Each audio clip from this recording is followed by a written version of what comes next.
recording this, this will be actually pretty relevant for my story. It is November 4th. November 4th. 2021. Today, they announced that finally the Spider-Man DLC is coming to Avengers. The PlayStation... It's over a year? The PlayStation exclusive Spider-Man DLC, I think Fanbyte wrote an article and it was like 400-something days since it was announced it's coming out.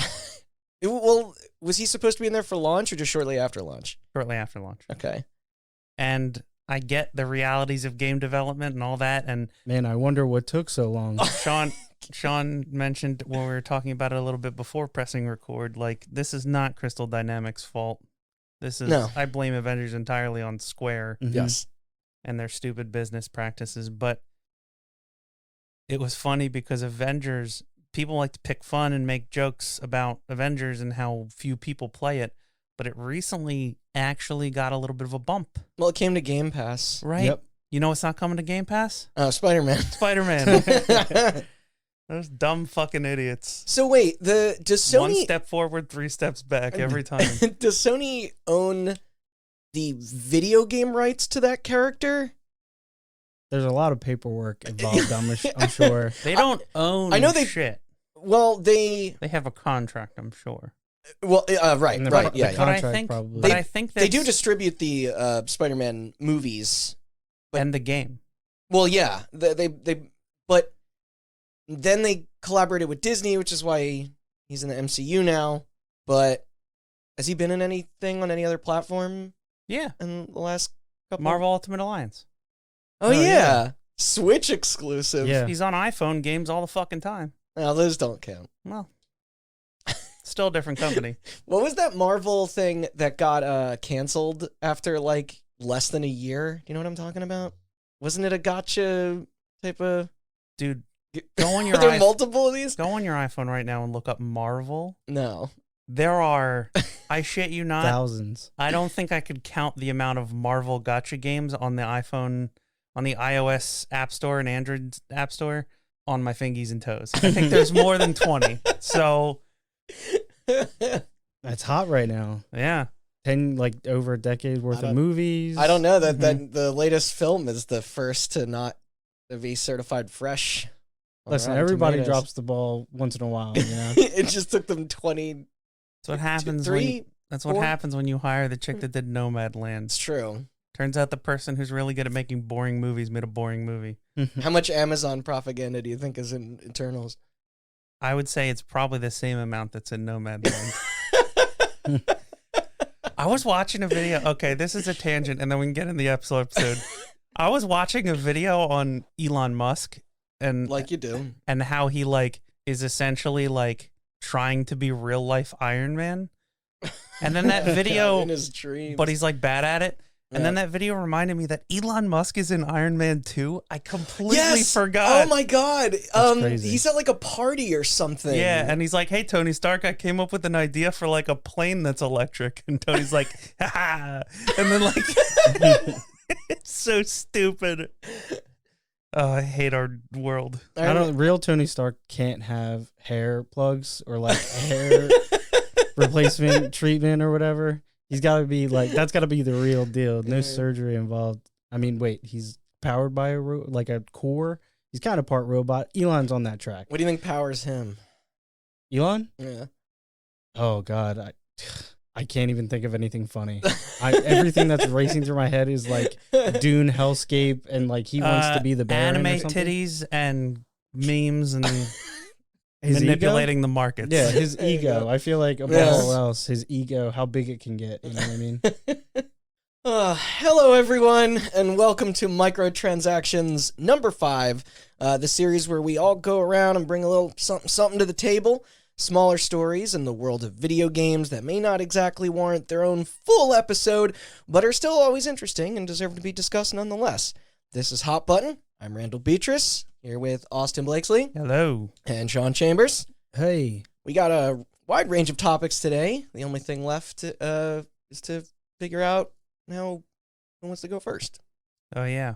I often prefer being the middle spoon in these, so I say it's up to you I was guys. always last, but since this is your first time ever reading, I'll go first. How about that? cool. Okay. All right. Japanese car manufacturer Toyota I've heard of them. recently overtook Volkswagen again to become the best-selling car maker in the entire world Wow. by making a ton of very popular cars, including the best-selling car in history, the Toyota Corolla. I'm trying to think of what the Corolla looks like. It looks like every other car. Oh. And so an electric shaver. It looks like a Honda Accord. It's a basic Boring. family sedan. In addition to comfortable but boring sedans, Hey. like the Toyota Corolla and the Toyota Camry, Toyota is also well known for SUVs, including the Highlander and the RAV4. The Highlander being one of the top 5 best-selling SUVs, and the RAV4 being the best-selling SUV. They also make the Toyota Tacoma, which is one of the best-selling trucks. They made the infamous Baja truck that was in that N64 game. I hope it comes fully equipped with Baja Blast. Otherwise, I ain't buying. The Land Cruiser, another SUV, and the Hilux, which is one of the best-selling trucks internationally despite being banned in the U.S. Wait, is that the one that Osama bin Laden's driver? I think so. Yeah, or was that the Suzuki? Oh, no, that's Suzuki. That's like a Jeep. Yeah, yeah. No, this is like a pickup. How do you get a car banned in the Yeah, US? what did it do? Emissions. Oh. Yeah. Not only that, but they also made the only car to get its own Xbox 360 game, the Toyota Yaris. Yeah, the Yaris game is backwards compatible, by the way. Yep. It's delisted, but Yep. if you have it, you can run that on a Series X. And of course, who could forget the best-selling hybrid, the Toyota Prius. Yeah. In addition to their economy cars, Toyota is also well known for making race cars. They are one of 3 manufacturers and the only non-American manufacturer allowed to make NASCAR cars, along with Chevy and Ford, of course, as well as a bunch of GT racing cars. In addition to this, they also made a bunch of very famous tuner cars, including the Toyota Supra, which our fans may know as the 10-second car that Brian beat Dom with at the end of Fast and Furious 1. Infamous. Yep. Supra Which D's the nuts. Supra came from the Celica, which is an older version of the Supra. In addition, they are also credited with inventing the sport of drifting by providing us with that boxy white beauty that will instantly pop into your head when I say the name Initial D. Yeah. The Toyota AE86 Sprinter, which was also the car of choice of Keiichi. I can't pronounce this. Tsuchiya, I think. Close enough. Also known as the Drift King. Now I know what you're all thinking. There's a video game podcast. Is this dude just going to sit here and list off Toyotas all day? Well, no. I could go on for hours and hours about how important Toyota is to the world of cars. And honestly, I don't even know that much about cars, but they're just that important. If you do want to hear more about the actual cars, I highly recommend checking out the YouTube channel that inspired me to pick this for my microtransactions, Donut Media. They have a series called Up to Speed, and it's like 20-minute videos on individual car models, so you can watch.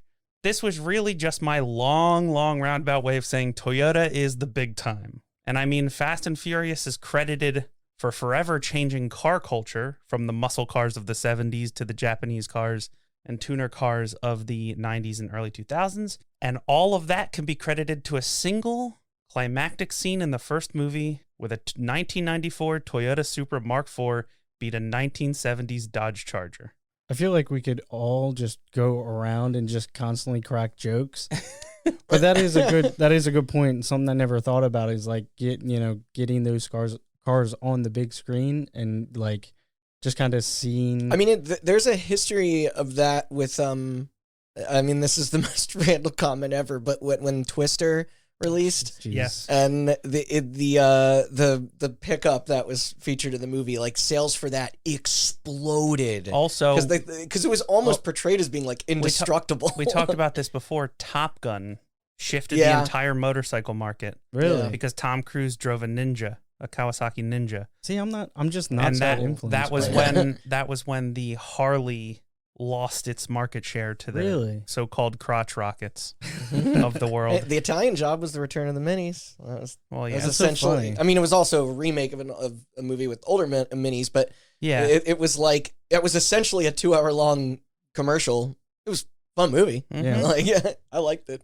But you guys are kind of leading into my point, which is that it stands to reason that if you are making a series of racing car games, whether it be NASCAR, street racing, drifting, drag racing, economy racing, supercar racing, hypercar racing, anything short of Mario Kart, Toyota's you're going to need to deal with one thorn in your side.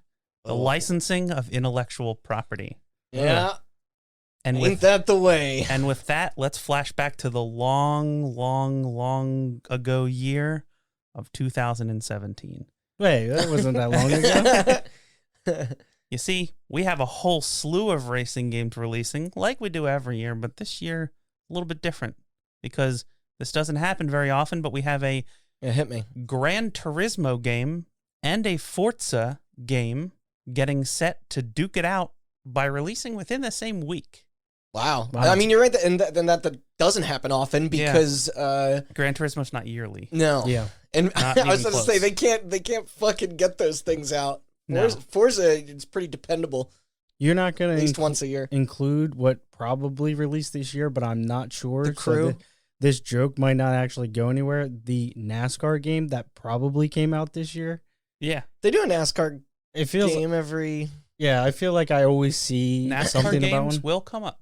Hey. Okay. So, okay. What about dirt? In addition to Forza Motorsport 7 and Gran Turismo Sport, which are You the mean two games now we're talking about. delisted Forza Motorsports? Exactly. Yeah, pulled from store or removed from store due to licensing. We also have the likes of Project Cars 2 and Need for Speed Payback also coming out around the same time. Was Payback the one with the FMV? No, that's Need for Speed the reboot. Oh, That was 2015. which one was Payback? I feel like me and you tried that. Like, Payback was the one that they marketed as like a Fast and Furious movie. Yeah, it was Where like you were like jumping on the back of trucks and shit. pretty sure that one was also bad. They're all bad. I know, but they look fun. They do. Like in the previews, like we fought for it every time. There hasn't been a good Need for Speed since the Hot Pursuit reboot that Criterion made. You know what our problem is? We just want too much from developers. Mm-hmm. Just for a continuation on a franchise that was pretty good. I will say, because of Game Pass, I went back and downloaded Need for Speed Heat, which was the last one. Oh, the neon one. It's better. Okay. It's better than Payback and the reboot. I think those were the two that made me be like, I'm done. But October of 2017, within the first 2 weeks, I don't have exact dates written down, but it's like October 9th and October 12th or something like that. We have Forza Motorsport 7 and Gran Turismo Sport coming out. Now, just like music games, where they slowly reveal your track list and what you got to license, we have the same thing with car manufacturers, right? Okay. Leading up to the release of both of these games, we have the Forza team and the Gran Turismo team, Turn 10 and Polyphony Digital, respectfully, doling out cars. And of course, it's like this thing of like... It's like your fighter roster. Who can get the most cars, right? And to use the fighter analogy, Forza Motorsport is the Smash Brothers of cars.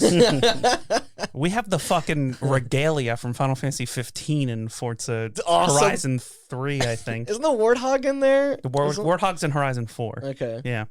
As well as an Cool. entire pack of James Bond cars with missiles on them. Yeah. They're doing it right. Yeah. But we have Forza Motorsport 7 with a whopping, and this is a bit of a skewed number, but 700 cars. Jeez. And this is like... How can you even drive all those cars? We're counting like a Honda Civic and a Honda Civic Type R as separate cars. In addition, we're counting like a 1998 Honda Civic and a 2006 Honda Civic as separate cars. You were telling me because they have all the economy stuff in there. It's really not 700 models. Those are the but it's Echo fighters, if you will. Yes. Thank you. I feel like a car guy would like strangle you where you sit and be like, they are different. Oh, they cars. are different, but. Again, yeah, they're like Echo fighters. They're tuned just a little bit differently. Yeah. But yeah, 700 cars to Gran Turismo Sports, 162. So Forza winning that race by a country mile. Yeah. But unfortunately, despite this over 500 car gap in roster lineups, in August of 2017, week 3 of their reveals leading up to their October release date, Forza Motorsport 7 put out a blog post, and this was JDM week, or Japanese Domestic Manufacturing Week. Basically, here's all marked on my calendar. Here's all our Japanese like consumer cars that you can drive, Gotcha. and they're all there, right? Wrong. We have Mazda, we got Hyundai, we got Subaru, we got Honda, DeLorean, we got Acura, but we're missing one very important company, Toyota. I wanted to say it with you. Yeah. Can we do it again? Yeah. All right, take it again. Ready? Yeah. 1, 2, 3. DeLorean. Okay. fucked it up. Fiat. And the blog post, the team at Turn 10 knew what they were getting into here. This wasn't like a oopsie daisy, we forgot to put Toyotas in our car game. The blog post was accompanied by the following quote. We've been outbid. Because we focused on Japanese cars this week, many of you have noticed that Toyota is not included on this list. As you know, Forza Motorsport 7 will feature more than 700 cars at launch, and our team is constantly working to license the vehicles that fans want to play.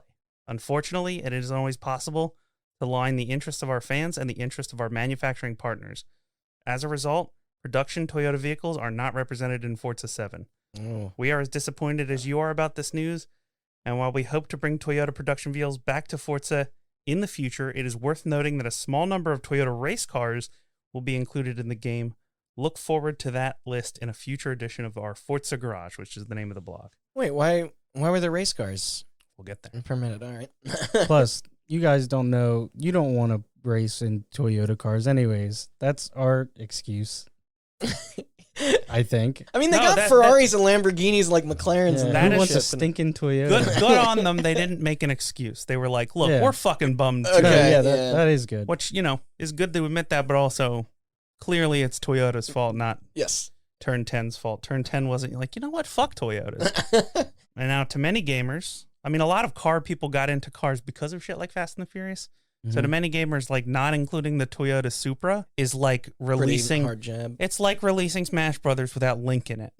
You know what I mean? It's like it's still Smash. It's still fun, but like. So is Toon Link like the race car? Sorry, Yeah. I'm trying to keep up with the I was gonna metaphor. say, Yeah, and Young Link is the Toyota Hilux. Forza prides itself on how many cars are in its games, and there are a lot of fucking cars in Forza Motorsport 7. And most of those cars were moved directly over from Forza Horizon 3, with the exception of a handful, all being Toyota. And as we would come to learn in That the does suck. There's a whole bunch of stuff they had to.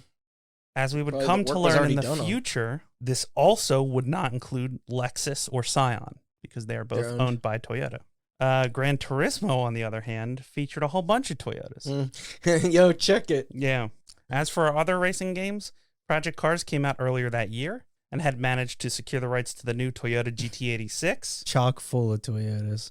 While Need for Speed... That game was in development for a while. Wasn't it Kickstarter? No, the first one was Kickstarter. The first one was Kickstarted, too, Okay. wasn't. And while Need for Speed Payback would come out a month later, it would also not feature anything from the beloved Japanese manufacturer. That's in the pattern. Yeah.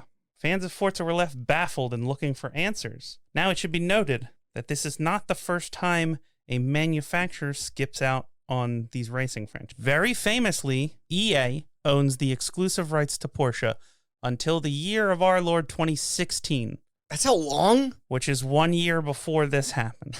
So they do have rights to Porsche. Yeah, However, there was a Need for Speed game with Porsche in the name. I believe. Porsches have been in Gran Turismo, Yeah. and they have been in Forza through a loophole, which is that At in least Europe, in Europe, there are a lot of companies who will buy the chassis from a car. RUF, R-U-F, is a car company that would just buy What? the chassis to a Porsche 911, Yeah. put their own engine in it, and sell it. So Forza and Gran Turismo were allowed to put RUF 911s, not Porsche 911s. Wait, is it the 911 or is it the 911? Oh, it's, I don't know, 911, I guess. Well, you're just trying to be Yeah, never forget. respectful there. That's the famous example is Porsche not being in these games. Yeah. In addition, Forza Horizon 3, which had come out in 2016, did not feature any vehicles from Volkswagen. And the reason it did not feature any vehicles from Volkswagen was because Volkswagen had their hands full at the time. They were in the middle Oh, yeah. of a little scandal where they lied to emissions. Yes. Lied on emissions tests. So, but that was different because that was just Volkswagen. Volkswagen owns Porsche, and in addition, they also own Bugatti And and Bugatti? yeah, Wait, Volkswagen owns Porsche? and Bugatti. Yeah. Damn. Well, technically now Porsche owns Bugatti and Volkswagen owns Porsche. Gotcha. I woke up in a new Volkswagen. Nope, wrong That song. doesn't have a ring to it. Doesn't have the same ring. Yeah. No. But yeah, this isn't the first time that this licensing shit has fallen through, but it is a little bit different than last time. Now, what makes this even weirder is that, as the blog post above mentioned, this is only for Toyota's production cars. The Toyota There you go, not Hilux, would be featured in Forza Motorsport 7. The Hilux is technically designed by an Icelandic company named Arctic Trucks and is just produced and sold by Toyota, but they own the licensing rights, not Toyota. Sounds like a Travel Channel show. In addition, Toyota has multiple divisions, and their racing division is a separate division from their consumer manufacturing division. Right. The licensing gets tricky, right? Because technically the Toyota Camry, or some version of the Toyota Camry, is a NASCAR car. It's one of the 3 NASCAR cars. So just like the blueprint is you can't keep NASCAR cars out of a game that's licensed to NASCAR because you got to like that'd be a problem. Right. Yeah, certain NASCAR drivers drive a Toyota. They don't drive a fucking Chevy or a Ford. So, Guess we'll just have to make burnouts instead. So the Toyota Camry was in Forza Motorsport 7, but the NASCAR version of it. And the Hilux was in Forza Motorsport 7. So that's your racing car is the NASCAR one. And then the Hilux, the pickup truck, is because it's technically licensed by a different company. It's all very confusing. Licensing tends to get. I'm following you right up to every period. Now, far be it from the internet to let this one slide without speculating wildly. What? We have a couple theories surfacing as to why Toyota is absent from these games. First is that Toyota has made a shift into making mostly economy cars. Obviously, they make the most popular, boring 4-door sedan in the world, the Toyota Corolla, as well as the smaller version of it, the Toyota Camry. And then the rest of it is all pickup trucks and crossovers and SUVs, just like every fucking car company now. Yeah. This is a problem because they do now. But at the time, they didn't make a Supra. They also didn't make drifting cars or anything like that. They stopped doing that in the early 2000s. So a lot of people speculated that Toyota doesn't want people going back and fantasizing about their old cars. They want them buying their new cars. And Toyota doesn't have Toyota doesn't have anything fun or exciting to drive in Forza anymore. It's just all SUVs and shit. Second, Toyota does not like their cars to be modified. Gran Turismo allows you to tune cars, but not really modify them, whereas Forza and Need for Speed are all about car modification. Right. It's not real. Yeah, I know. Piss off.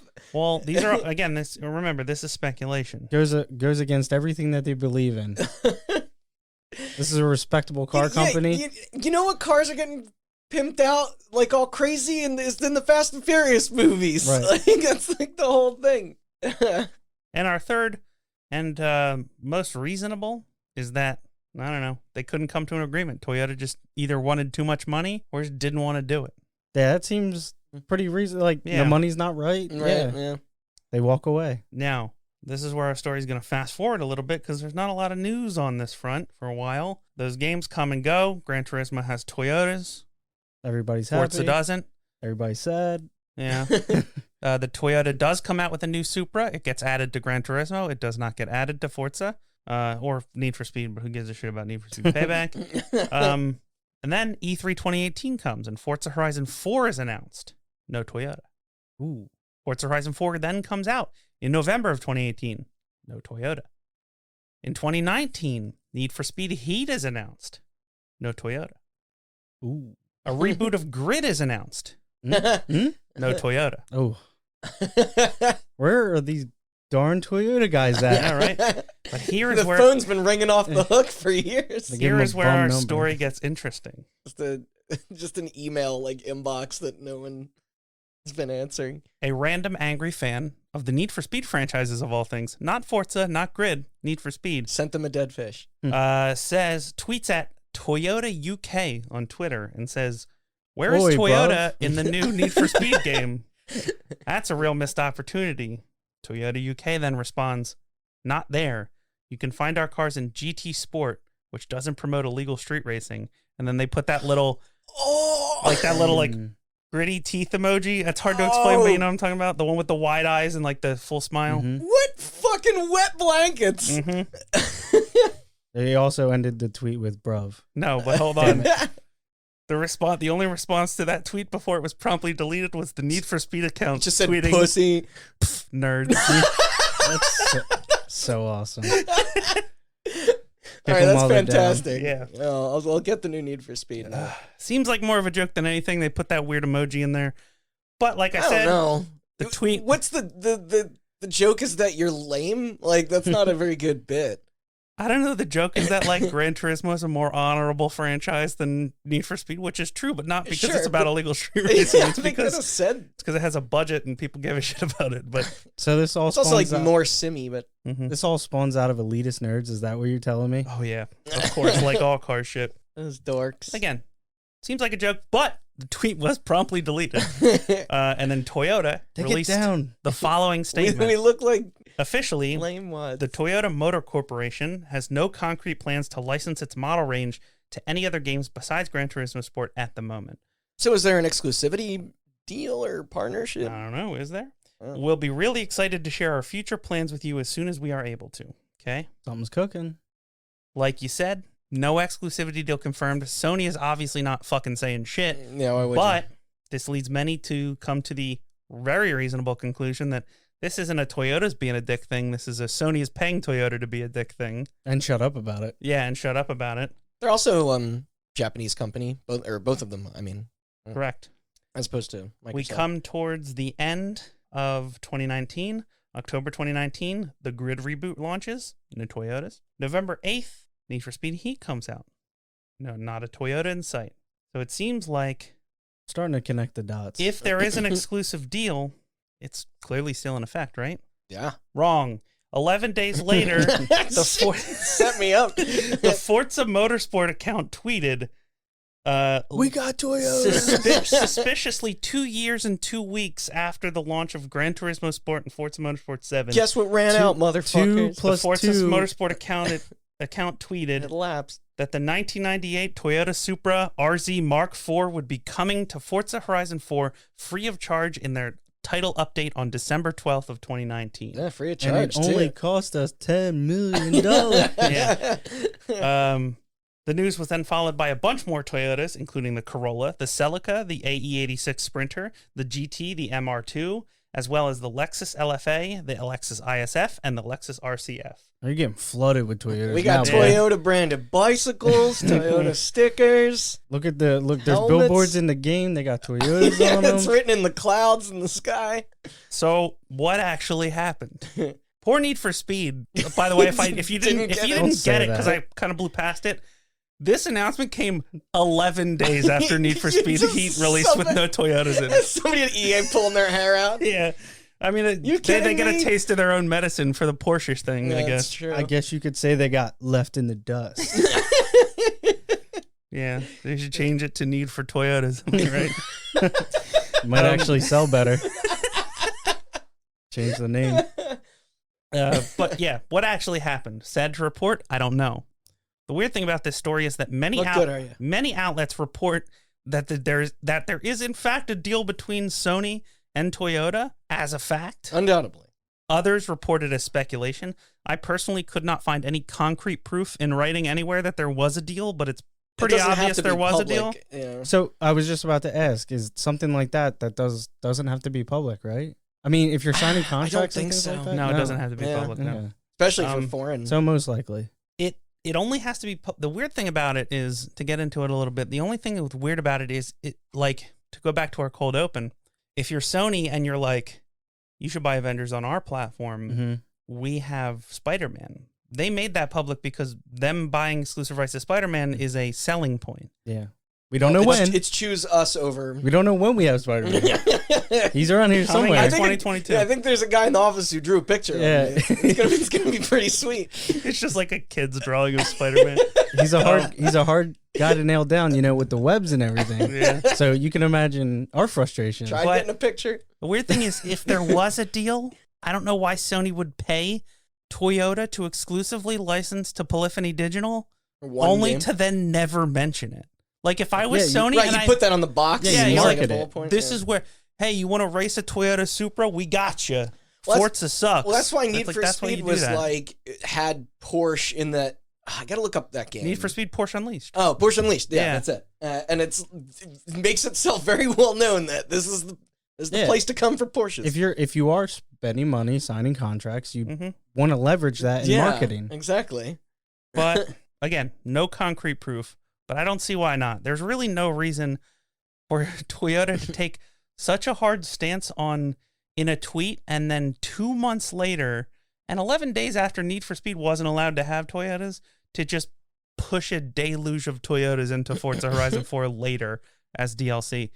Other than what is seemingly a 2-year contract that was secretly signed between Sony and Toyota, but I guess we'll never know, because as of recording, like Randy said, it is now November 4th, 2021, November 9th, 2020, actually November 5th, tomorrow, the early access version of Forza Horizon 5 comes out, and next Tuesday, the day before this episode is set to go live, so Forza Horizon 5 comes out to the public. So if you're listening to this and you got Game Pass, enjoy your Toyotas. Download that Forza Horizon 5 and just, race Toyotas all day, because they got a whole fucking bunch of Toyotas in Horizon 5. Yeah, there's like 900 Toyotas in it, I hear. Yeah. Nothing but oops all Toyotas. But yeah, that's my story. I'm waiting for Forza Oops All Toyotas to actually make it to the light of day. Oh God, I gotta Photoshop that, don't I? Oh, no, that was interesting. All right, so I got a question for you guys.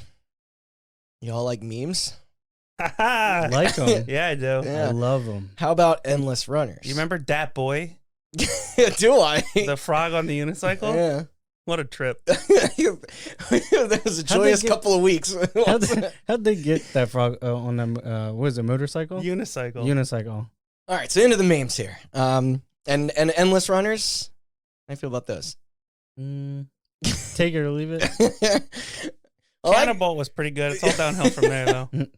No, Bit Trip Runner. Nah, Cannonball's better. Well, I got good news.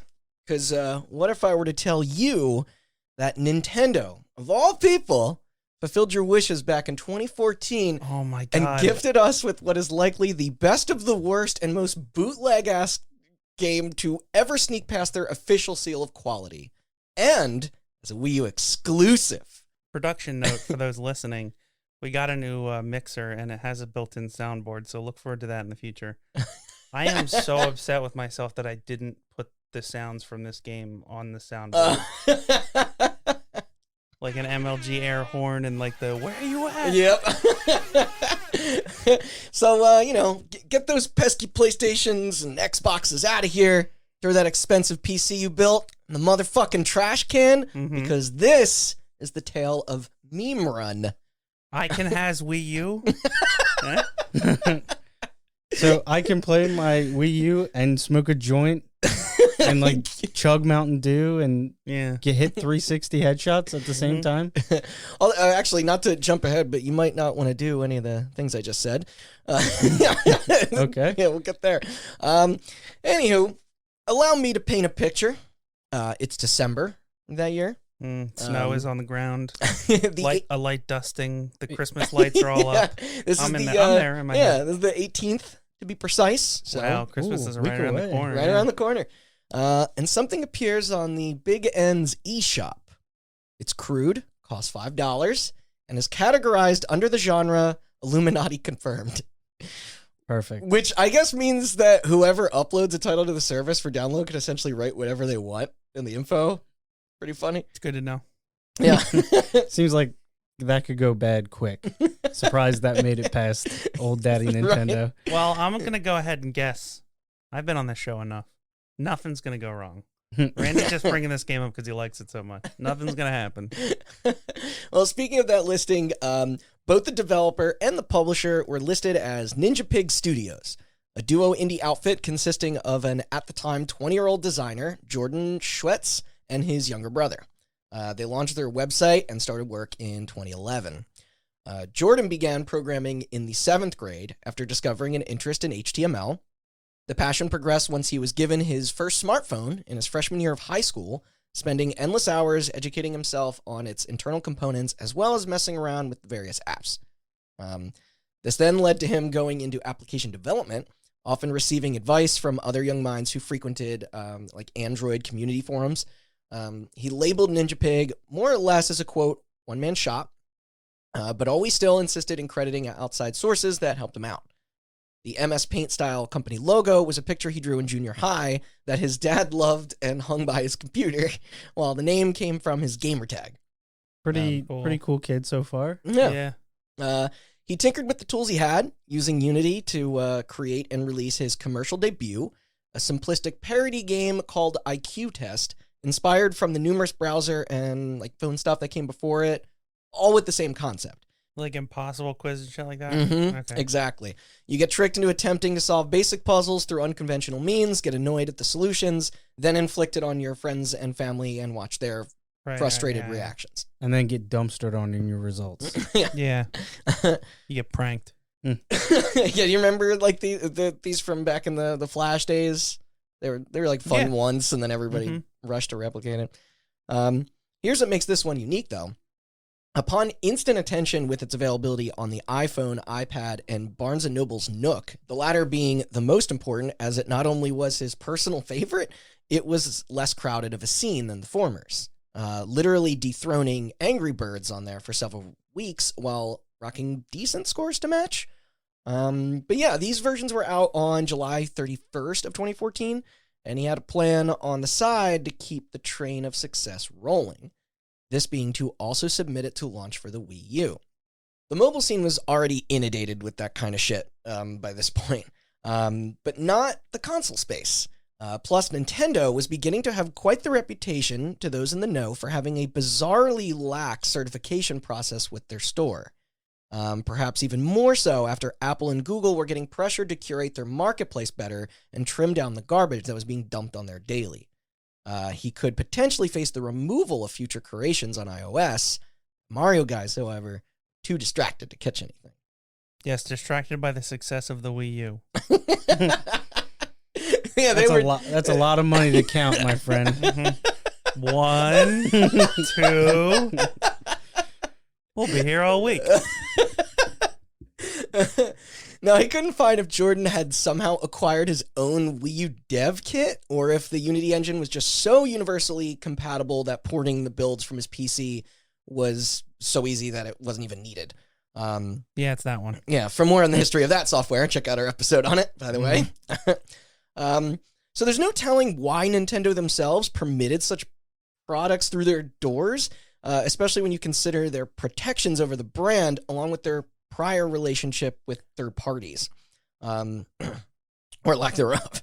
Was it due to their unfamiliarity with running an online shop? Was it that their system was absolutely failing to connect this generation, and they frankly would take almost whatever to pad out its small library? Who knows? Take your pick. It's that one. Yeah. I mean, It's that one. But either way, Jordan's IQ test made it through the cracks, and a few days later, on August 4th, it was ready for purchase on your Wii U. Again, it was $5. A single outlet reviewed it with a 4 out of 10, them not being swayed by its low-budget nature, and it otherwise faded into the console's lonely catalog of shovelware. I take it back, by the way, because have you been on the Switch eShop? It's full of garbage. Yep. It's like Yeah, Nintendo don't give a fuck. they man. really don't. The At only least it's place worse full. is Steam. I mean, at least it's full though.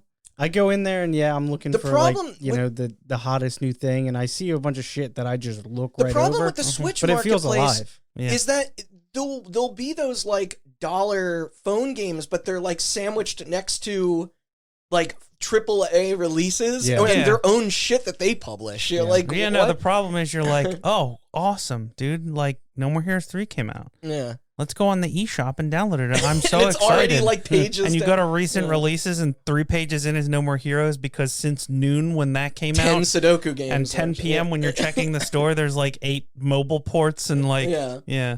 5 anime games with Yeah, young women I've also being mistreated. I thought I was alone, but yeah, I have noticed whenever I stumble into the Switch shop, Mm-hmm. eShop, whatever, stuff that comes out gets buried quick. Yeah. Yeah, so Meanwhile, Jordan was on to begin working on his magnum opus. Not that it was going to take very long. He stole images and audio from across the internet that he found amusing and got programming. borrowed. Borrowed. I'm also going to say that his pre-release statement claiming that Meme Run was intended to appeal to hardcore as well as casual audiences by featuring, quote, intuitive controls, and goals was an obvious prank after the final result was revealed. He toyed about with folks on Twitter during its production, occasionally dishing out nuggets of info on the game with it. Words on its perceived quality did travel around, this leading him only to, to further mess with people questioning its validity or purpose, to which he would respond with messages like, quote, "We can only speculate about the existential horrors and guilty delights the game is sure to bring once it launches." While the end of the post reads, quote, "Leave a comment with your thoughts below or get wrecked, you noob XD." So was the... I'm loving this kid. Love memes. Did he... The fire from overly passionate Nintendo fans only getting fueled even more. Did he release the name of it at this point? Yeah. Okay, Yeah. so yeah, people knew kind of what they were in for. Okay. Yeah. Regardless, the project was completed in just under a couple months, officially being proved by the Big N after 3 rejections on November 18th, with a trailer coming on Thanksgiving. Hold on. 3 rejections? Well, probably for bugs. Gotcha. Yeah. So there is some sort of quality control in place. Some. That's impressive. And there's a big red N stamp. Yeah. That it gets. Like, it's like No, that's the Netflix. I think stamp. more Oh, shit. more what they're looking for is like, does it boot? You know? So it took them 3 tries to get it to boot. That's I don't know. I'm just kidding. When the feedback from the public became what you expected, Jordan simply responded with classifying it as Game of the Year 2014. This guy rules. Yeah. So footage was now in the wild.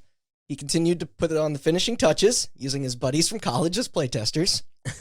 And on December 18th, Meme Run landed on the eShop, with the actual description underneath of it being, quote, "Tyrone rated this game 8 out of 8, which means it's not bait, so come play, mate." Oh my god. With bait and mate, of course, having the number 8 in them. Have we talked about how memes don't age well? I don't know. This is like a fine wine. Yeah. If you ask me. I don't know. It's pretty bitter in my mouth. Yeah, just like wine. Exactly. I'm not listening to anything Randy says, by the way. I'm just thinking of memes to reference. All You'd right. have to be a bad luck Brian to download this game and pay $5 for it, right? Another one for you. So now let me walk you through the experience of playing this nightmare. Oh, please don't. Immediately up. Oh, I've played it. Did you? Yeah. Oh. Immediately upon Wait, boot up, did you play it for the memes? Okay, keep going. Yes. you are treated with looping screams from the Wombo Combo Smash Melee video, Okay. blaring as loud as possible to the point of it crackling. You have my attention. This Continue. right on top of its lengthy load screen. Then it's just options of press X to start, press A to jump, press B to slide. That's it. No deeper menus, no multiplayer leaderboards. The gameplay then goes. The shortest answer I can give is that it is an endless runner. You're automatically moving right on a 2D plane constructed of procedurally generated blocks of Lenny faces, with your character being a troll face stick figure. Great. The backgrounds, designed to take your eyes off the action, were made up of other pulsating memes. What's the frog, the dancing frog one? That boy. No, different frog. Different Crazy Frog? No. A lot of frogs. Yeah, not the Wednesday ones. And the dollar bills would drop, air horns would pop in to shake everything. A JPEG of the 50 cal sniper from Call of Duty Modern Warfare 2 with hit markers would cover the field. Wait, you're taking me back. Music would be interrupted with repeating audio taken from different Valor videos. It's like the "Oh baby, a triple." Mhm. Yeah. Yeah, and then the "Where you at?" Yeah. You could collect little Illuminati pyramids as a multiplier for your points. Swag points, they are called in game. Which continuously rises the longer you stay alive. Austin is just like, Jeez. Getting flashbacks. This is something. yeah. Eventually you will lose, either from plummeting into a pit or by getting stuck on the environment as the screen slides away. After death, text will then encourage you to post your high score to the Miiverse, and that's basically it. Did you say it was never ending? Well, yeah. it's Head Yeah. Shredder. Oh, yeah, endless time. It reviewed like ass. The only two on Metacritic showing were a 1 from Nintendo Life and a 2 from Nintendo Enthusiast, respectfully. Unfortunately, not enough to give it a full number under them, since I believe you do need a minimum of, what'd you say? 4 or 5. 4 or 5. Those Nintendo reviewers Separate outlets to look at it. Those Nintendo reviewers don't mess around, okay? Yeah. You put only the Blogs. highest quality, highest caliber products on their platforms, or get the H If out. only we had a way, some sort of technology to average 1 and 2 together. Unfortunately. The user score, though, was a 3.9 Hell yeah. from 57 different profiles. Because Should they, have been a 6.9. because they get, you definitely get it. Yeah, I get it. Many stated its irritating nature, cheap presentation, straight up broken and responsive controls, and loads of glitches as primary complaints. Like, literally, you could just fall through the floor in this thing every now and then. Not what you want to happen in a game like this. No. Although I do enjoy Kotaku's Mark Serrell's assessment of it, it's, quote, terrifying. Just watching this video game being played is a genuine insight into what it is to be insane. Honestly, my opinion was that it wasn't crazy enough from what I saw. I think the concept demanded more memes than just what they had in there. So some of those that bought into the idea were mad. One buyer even tried to initiate a change.org petition in an effort to remove it from sale. It had 6 supporters. Jeez. Because here's where it gets great. Folks on the opposite end of the spectrum were super into the joke, to the degree that Meme Run's Miiverse page was getting just flushed with drawings and notes from tons of accounts, ironically exclaiming that it was the best game of all time. See, every Wii release, big and small, gets their own dedicated social network hub. It was a company standard, and any title with regular activity on them would bring it to the forefront of the Nintendo Online Marketplace. Mm-hmm. Meaning curiosity kept getting piqued, and boom, more copies sold. It was hilarious, and I love it. It's like the greatest trick ever pulled. It's great. I love this dude. And also, like, you're going to buy a game called Meme Run Yeah. that has a troll face very prominently displayed for $5 and then be like, this is bullshit. I want my money back. It's like, no, dude. You bought in. Yeah. That's the 2-step process here. Mm-hmm. Jordan was pretty pleased at the surprising numbers, and that he was going to issue updates to show his gratitude, plus another secret plan. A plan to incite the same chaos on Steam. On January 5th, going into the new year of 2015, Meme Run was put on Steam Greenlight. The votes poured in, but I'll have to get back to that in a bit. On January 19th, quote, Bigly Mode was added to the Wii U edition. A sly reference within the Miiverse community in relation to the news by the Smash Bros. Dev team that Ridley from Metroid was too big to include on its fighter roster. Of course, now, here we are in a post-Smash Ultimate world where he was indeed a part of it. Mm-hmm. Everyone is here. But yeah, all this update did was change your avatar if you wanted by hitting the B button. Cool. Interesting. Okay, so this intentional disaster was doing what it does, causing both pain and joy.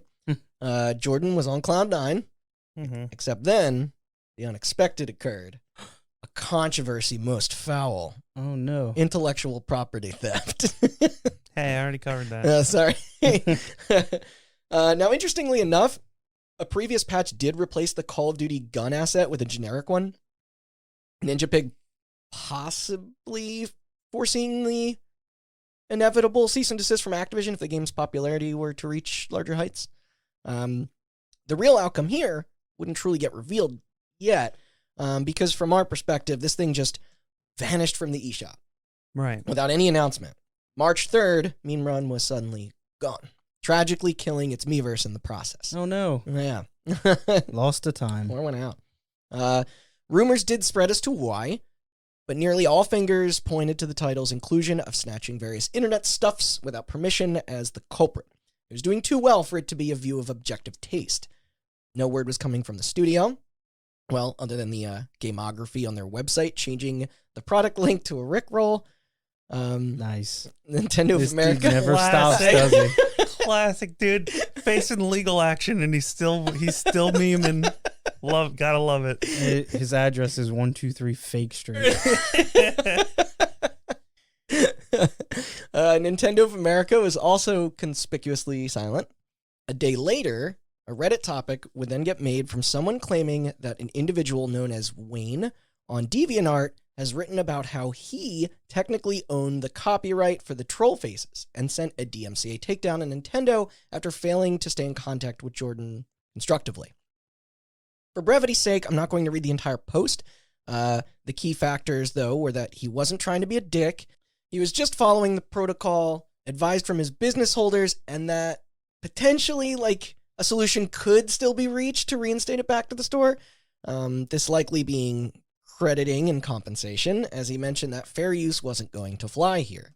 This is getting sticky, man. Yeah. Jeez. He did answer a few inquiries on this as the thread went along, explaining that he doesn't typically pursue every use of the images and that this was sort of his only path. Personally, I'm kind of torn on this.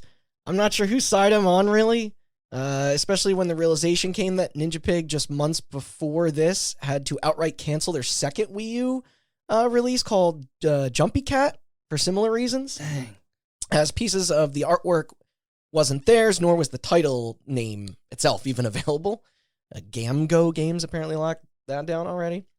That aside, the suspicions were once again confirmed, this time through a Kotaku interview direct with our inventor of the troll face himself, then 20-year-old Carlos Ramirez. He said that he was happy to see people use his art online, but Meme Run was a whole nother story. It being a retail item for sale on a major gaming platform was harder for him to ignore. That and that it was also actively earning money. Yeah. This then finally led to Jordan Schwetz speaking up, his reasoning being that the content he grabbed were being hosted on a royalty-free website, Open Game Art, everything else he made in Photoshop. He also went on to say that he was uncertain if it could ever return, despite fan petitions circulating around to bring it back. So now we're at the chapter where each party comes off a tad scummy. Starting with Jordan's defense, as Kotaku was unable to locate any of the troll or rage faces, whatever you call them, as options to pull from on Open Game Art's library. Ramirez, being unsatisfied with the title's removal, due to it still obtaining a profit for 2.5 months, persisted in legally enforcing his, what he once called, harmless comic from when he was 18, now registered with the U.S. Copyright Office as of 2010. Jeez. It's estimated to have accumulated over $100,000 for him since, and had recently, not making this up, he signed a deal with sometimes actor Adam Sandler to produce a film based off it. What? Yeah. And he felt entitled to that revenue. Okay, this is getting a little. I mean, crazy. the movie industry greenlights stupid shit like this all the time, without it ever culminating in anything. But still, yeah, that's wild. Yeah. So it probably seemed more valuable to fight, with in 2014. Problem was, when he approached Jordan about that, he told him it hadn't earned him any cash to fork over. Ramirez then pointing out its status as an eShop top seller and anecdotal evidence taken from the WiiWare Plaza signifying that plenty of customers were playing it. Yeah, man, I spent all that cash already. I don't know what you want from me. Thing is, you don't need to own the game to post there. Yeah. So his metric, probably not totally accurate. Jordan replied by telling the interviewer that the figures he's implying are, quote, completely abstract and erroneous, that even if he was allowed to share the numbers, ignoring Nintendo's NDA, every developer must sign that those assessments were true. Ramirez, in an attempt to dig deeper, discovered from those close to Jordan that he wanted to use Meme Run to help fund his education, something he didn't previously dispute when asked on his mission to produce games. It's a noble cause. Yeah. You don't understand I support that. Yeah. Our Trollface owner kept demanding answers.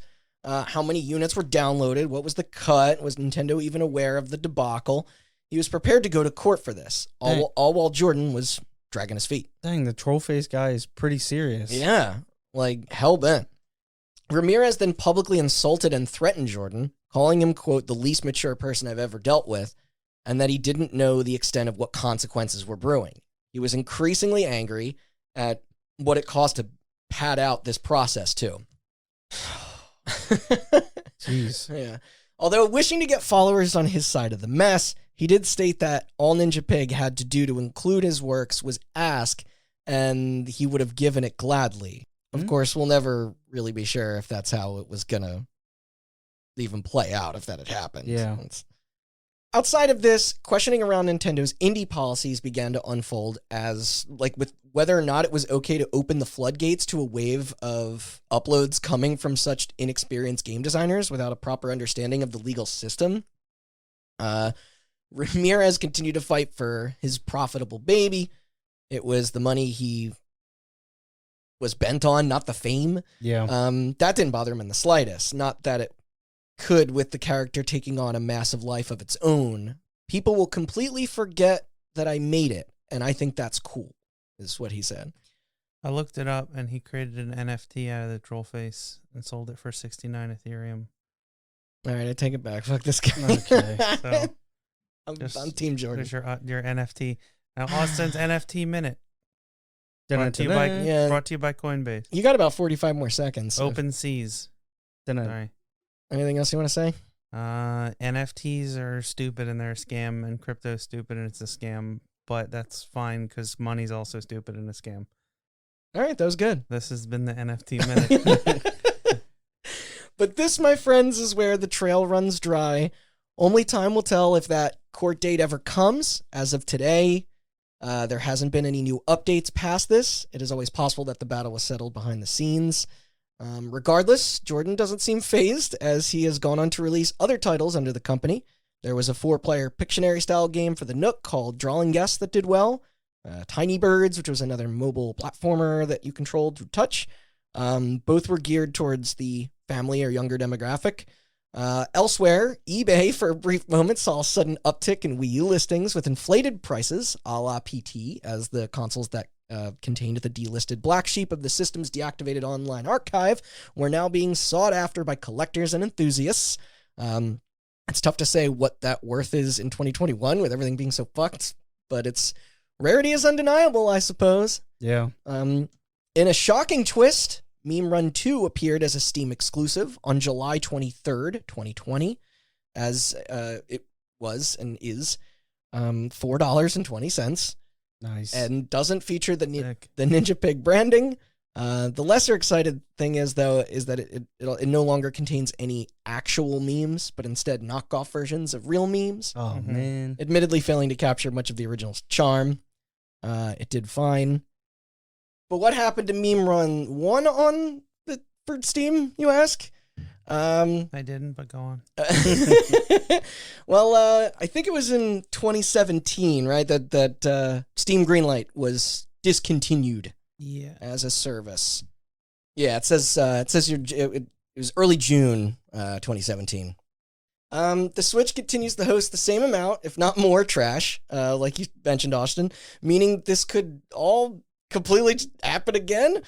But that's it for today, I'm afraid. Press F for Meme Run. That or hunt down a Wii U if you dare, with it on there. I wonder what would go for more, PT on a PS4 or Meme Run on a Wii U. PT. Because people want it. Like, people want to play it. PT's amazing. Although, I would be curious to try this one day. Like, did you, download a demo, Austin? I think. No, I played it. I knew somebody that bought it. Oh. And then they pranked you with it, bro. Yeah. Yeah, I played it for like 3 minutes. Was this person on the right side of history? Yes. They really got you for 3 minutes, bro. Yeah. It said, Mate. Bro. here's a Wii U game, and then, nope, Chuck Testa. Remember that one? Yeah. I really like that one, actually. That song I is a did too. fucking banger. Also, special thanks to Kotaku and Nintendo Life for assisting in my research. And thank you to Giant Bomb for bringing this hilarious abomination into my vision so I could tell its tale. It goes without saying that you guys have covered everything from the most controversial to some of the weirdest topics in video games. I mean, use today's episode as an example. I thank you. But today I want to tell you a story of a gaming community coming together for a good cause. I would like to recount my personal experience with a little Easter egg hunt that threw almost an entire games community into a frenzy with some of the craziest and most far-fetched theories on how to solve it. But I'm not talking about any gaming community. I'm talking about one of the most ravenous, die-hard, and one of the most committed gaming communities out there. I'm talking about the beloved game company From Software and their first Souls game that started it all, sorta, Demon Souls. Recently, the title was handed off to the extremely capable and skilled developers. Wait, which Demon Souls? No, I'm kidding. you mean no, not yeah. Yeah. PS3 one. It was handed off to the extremely capable and skilled developers at Blue Point Games, who were tasked with the job of remaking the game for Sony's next generation console. You may have heard of it, the PS5. They don't make those. It's a myth. This is a launch title. Yeah. Yeah. Yes, it was. And I'm sure that Blue Point also great at having masters and stuff. They just got bought by Sony. Yes. Right? Mhm. which will come up later. Oh. I'm sure that even if you're not a fan of the game or series, it's undeniable that people that love these games, they really Oh yeah. love these games. Oh yeah. The lore, everything. And that the discovery of a new, never-before-seen door that was not in the original game, people started scratching their heads and started using those heads to try and figure out how to open it. Now, as a fan of watching people speedrun these games, break these games, explore every nook and cranny possible, all the way down to the game's source code, snooping around for shelved ideas and concepts that never saw the light of day, That's cool. Yeah, that you can imagine people were chomping at the bit to be the first one to figure out what lies behind the mystery door. While I'm going to share my personal... It's too much power for one person. Yeah. So I'm going to share my personal story with the door's discovery, the insane theories being tossed around in Twitch chats and Reddit threads, as well as the inevitable opening of the door by a known Souls game speedrunner / variety streamer, Distortion 2, who I've personally been a fan of for a while. Right on. And we got some direct participation here. I didn't even get to play Meme Run. So grab your shield and sword and take a personal trip with me through the kingdom of Boletaria to find out how to open, as well as what lies beyond the door that sent so many fans into a frenzy, and how those dastardly developers at Blue Point Games stoked the flames in real time as if they were laughing from atop the Boletaria Palace. Wait, I journeyed into Boletaria. I quit after 2 bosses. Yeah, I'm going to get into my feelings on Dark Souls. Actually, right now, let me start off by saying that I'm a huge fan of the Souls games from a third-party perspective. Same. Okay? Okay. I think That's these fair. games are awesome. I think they have style for days. Yeah. I just can't get over the hump. They're not for me, but I respect the hell out of what they do. Yeah. Elden Ring looks awesome. Yeah. I'm probably not going to get very far into it. Yeah, same. Yeah. Now, I've played nearly all of the Souls games, but only one to completion, and that was with the help of a guide. Sadly, yeah, I'm that guy. Wait, Listen, which one? Dark Souls 2, The, and the one that Miyazaki didn't direct. and right? it was the one that the most divisive. it was. They released a later version that was like Scholar of the First Sin that like messed with the game. I think it took enemies from certain areas and like put them in other areas, if I'm not mistaken. I might be wrong on that, but That's something what they do in like Zelda and Resident Evil speedruns. I forget what they call it when they Randomizer? Randomizers, Yeah. But did you play Bloodborne? I played everything. Actually, I got like halfway through Bloodborne. Okay. And that again is just like I have an issue with games that kind of like send you out into a world and like hope you figure out point A to point B. I'm with you. I'm much more of a linear game fan. Yeah. I like to be, just directed in a certain way. So Yeah. The furthest I ever got I was agree. Sekiro. Oh really? I That's mean, Well, isn't that level based? No, not Neo is. yeah, or Nioh. it's not. They're all somewhat level based. Demon Souls especially is. Okay. But Well, there's Yeah. hubs, but I made it to the second boss in Demon Souls, the third boss in Bloodborne, the second boss in Dark Souls 1, the first boss in Dark Souls 2, the third boss in Dark Souls 3, and the fourth boss in Sekiro. Which one is often credited as to being the hardest? Is that I don't really Dark know Souls? that. Dark Souls 2 has a reputation for being hard, but that's because apparently it wasn't made correctly. Oh. I mean, they all do to some extent. They're weird because you'll ask a person, like I remember hearing for the longest time that Demon Souls was far and away the hardest. Oh. And then I talked to fellow Hot Button contributor Matt Nudaboom about Demon Souls, and he says that's the easiest one. Really? And he's beaten Dark Souls 1. I thought they would have become like, more 2, accessible as they get. And Bloodborne and Demon Souls. So a lot of people say Bloodborne is the easiest. Other people say Bloodborne is the hardest. Yeah. I've heard Dark Souls 3 is very hard. I guess it varies. Yeah. Yeah, and if fans get what they want, Elden Ring will be the hardest. Because as they keep coming out with games. I'll say this little Elden Ring tangent because you didn't watch the video. Mm-mm. So it looks like they took everything. It's open world. They listened and they took a lot of things people liked about Bloodborne, a lot of things people liked about Sekiro, and a lot of things that people liked about Dark Souls, and smushed them all together into what is essentially a Breath of the Wild shell. It looks very Breath of the Wild. Yeah, I could get that off of the first trailer that they showed. I think today was mostly gameplay, correct? Yeah, and it's open world, so you can kind of like tackle it in any order in the same way you would Breath of the Wild, but it seems like they're going to be a little bit more hand-holdy in the direction that you have to go. There's like a waypoint system and like a map screen. Well, I guess we'll find out soon enough. Goes without saying that the Souls games have lore that is shrouded in mystery, and I guess to a certain degree left up to interpretation with little hints scattered throughout the worlds. I mean, artistic and conceptual styles that ride the line between horrifying and absolutely captivating. Honestly, these games are, in my opinion, milestones in gaming achievements, but are very divisive as to who they appeal to and who really, quote, unquote, gets it. Yeah. Love them or hate them, they're here to stay. So they sure are. Yeah. Oh, yeah. So let's get Blue Point Games' involvement out of the way real quick so we can get to the meat of the story. Blue Point is a game development studio that through the years have made a name for themselves with remastering old favorites and breathing new life while bringing them to newer consoles for both old and new players to experience and enjoy. Yeah, they did like Shadow of the Colossus and the Metal Gear Collection. Yeah, the Metal Gear Collection.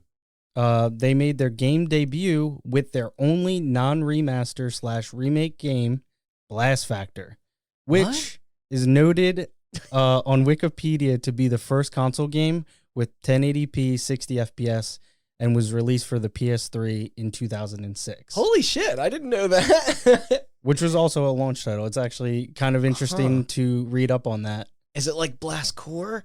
No. It's like a top-down arcade shooter. Yeah.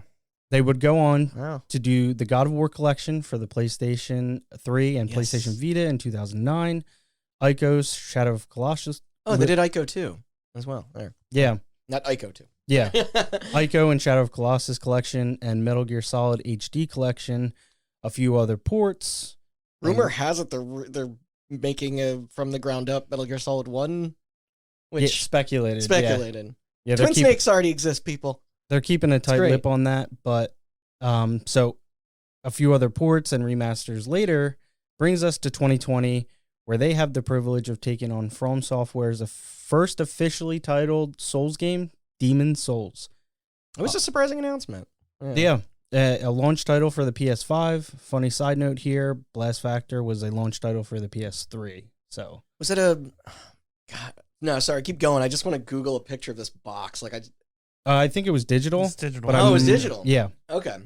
They would do such a good job with Demon Souls that Sony would later acquire them in September 2021 and finally put a ring on it.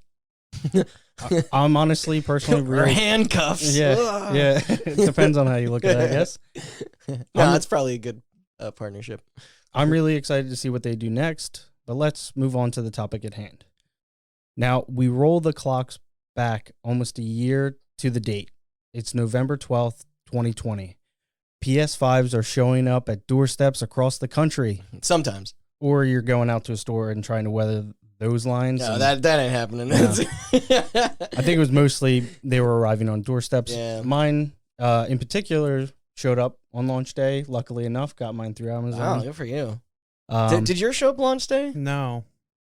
Remember? Yes. Yeah. Mine showed up a couple days late, so then I bought another one, and you picked it up, Yeah, that's what I bought. and then I from. gave you my other one. Thank you, by the way. Mm-hmm. we all got one. Yeah. That's all that matters. We did. Yep. During, like, peak pandemic shit, Right. too. It was, And with this, and with the launch of this console, an old PlayStation 3 favorite, fully redone for next generation, is back for players old and new, and people are loving it. it looked like it's a showpiece for Yes, sure. absolutely. Like, what the console's It is capable of. absolutely beautiful what they did to this game, and Runs it's well. not surprising that the game still holds up. For the sake of time, I'm going to skip over some of the finer details because this game franchise as a whole is dense, and we're here to talk about this dang door. So, tucked away in a Secret seemingly door. tucked away in a seemingly useless alleyway in World 1, Area 3, just like the original, lies an illusionary wall. So for those who are not familiar, an illusionary wall is just like a normal wall, but when it's struck, the wall disappears and shows a passageway, a secret room, something like that. Mm. And this time, unlike the original game, where you're met with another wall, there appears to be something that was not in the original, a mysterious door. A torch on the wall, a sack perched up against that wall, a canteen, and a broken pendant / door knocker on the steps. Wasn't there a pendant? Sorry, you just reminded me in like Dark Souls 1 that nobody knew what it did. There's a lot of shit in these games. Okay. Yeah, Nobody knows it's what they did. yeah, definitely. These things are way Yeah. obscure and way like, you know. But you're saying this is on brand, like for them to be Absolutely. like, yeah, Yeah, so there's they're encouraging that. 2 wooden exploration. doors ornate with 6 golden sigils. I'm trying to paint a picture in your mind here. What's a sigil? Like little ornaments, I guess. Okay. Just like Sorry. Yeah. Did you and say what's a sigil? Yeah. It's just like a emblem. icon, emblem. Yeah. Yeah. All right. I'm making fun of me for not knowing, but apparently it's a hard question to answer, or thing to describe. It's because it's such a common thing. You need Oh, to do be. You you need have to. sigils hanging all around your house? Yeah. Do you know what a crucifix is? I mean, we didn't have them hanging up here. I know what they Yeah, are. you fucking heathen. You needed God in this house. it sounds Yeah, like. you need Jesus. So the discovery was made, and just like that, the race was on to figure out what was required to open it and what it was hiding. Now, luckily, in the world of the internet / online gaming communities, word traveled fast. Oh, I bet. So on November 14th, a little late, I don't think this was the first time somebody found it. It was 2 days later, Oh, I was gonna say, when did the PS5 launch? the 12th. 12th. Yeah, it was day and day with the Demon Souls. Yeah. So November 14th, a Reddit user posted a video of the door titled, quote, "Does anyone know how to open this door in 1-3?" End quote. And with that, work began solving this mystery of this new door. So people quickly started positing theories on if this door was somehow linked to the game's 6th archstone. Apparently, this area was supposed to be called the Northern Limit or Limits, content that was cut from the original game pretty early in development. So that's why there's only 5 archstones in it. I think their scope was 6. Was there DLC for the OG Demon Souls? No. Okay. I knew the Dark Souls games were big into that. So. And was this door a DLC barrier of some sorts? Oh, there you go. Or maybe it was somehow linked to the other locked mystery door in Bloodborne, which was apparently also contained some cut content as well. Yeah, and people were just throwing anything out there to try and make sense of it. Yeah.